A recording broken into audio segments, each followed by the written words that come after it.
ሰላም ሰላምታዬን አቀርባለሁ። እንግዲህ ዛሬ አሁን ስሰማ የእናቶች ቀን እንደሆነ ነገር አላውቅም።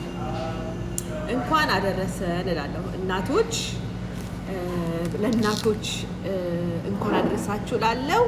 እኔ ሁልጊዜ ደግሞ እናታችን ለሆነችው ኢየሩሳሌም መንፈሳዊ እናታችን ለሆነችው ሁሌ እንድናከብር እንግዲህ የሁልጊዜ ዜናዬ እንደሆነ ሁላችንም እናውቃለን። ዛሬ ግን በጣም እናገር የምፈልገው ነገር ምንድን ነው? ስለ መጽሐፍ ቅዱስ እናትና አባትህን አክብር ነው። አይገርማችሁም? እድሜ እንዲረዝምልህ እንዲከናወንልህ ነው የሚለው። የእኛ መከናወን የእኛ እድሜ በወላጆቻችን እኔ ይሄን ባወቀው ጊዜ በቃ ወላጆቼ እኔ ወጣ ገባ ምን ልጅ ነበር በልጅነት በቃ ውጭ ወድ ሰው ነው።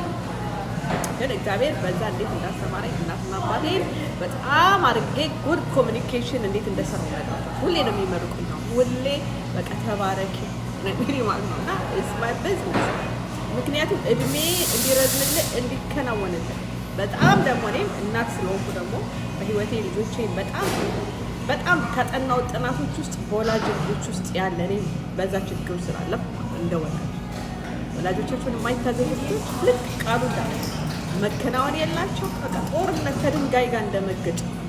አሁን በሚዲያ ላይ ብዙ የምናየው ነገር አለ። እናትና ልጅ በቃ ከእሳት ጋር እንደመጫወት።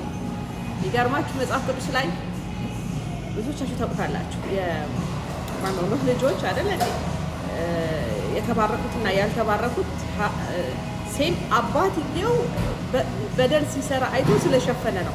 የወላጆቻችንን መጥፎ ነገር እንኳን መናገር አንችልም። ምንም ስልጣን የለንም።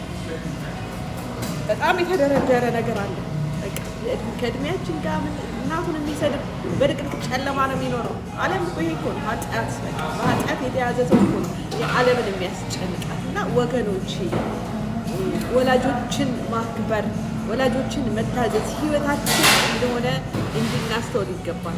አደልትም ሆነ ትልቅ ሆነ በቂ እናቴ አባቴ ስልጣን የለንም። ወላጆቻችን ስልጣናችን ማክበር።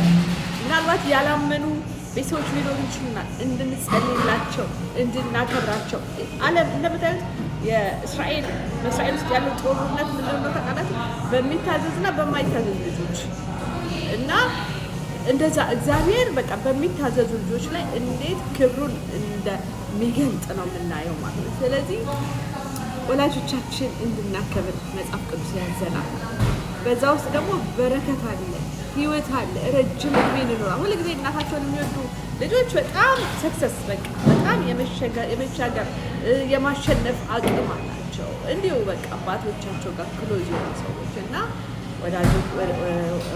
ወገኖቼ ይሄ በዓልን ዓመትን ማክበር ብቻ ሳይሆን ሁሌ ወላጆቻችንን እንድናከብርና የምንባረክ ትውልድ እንዲሆን ጥሪ አከብራለሁ እና እንኳን እናቶች ለዚህ ክብር ቀን አደረሰን እና ሌላ ደግሞ ሰላም ለኢየሩሳሌም እግዚአብሔር መንፈሳዊ እናታችን የሆነችው ኢየሩሳሌምን ደግሞ ለእሷ ደግሞ ሰላም እንድንመኝ እመኛለሁ። ተባረኩ።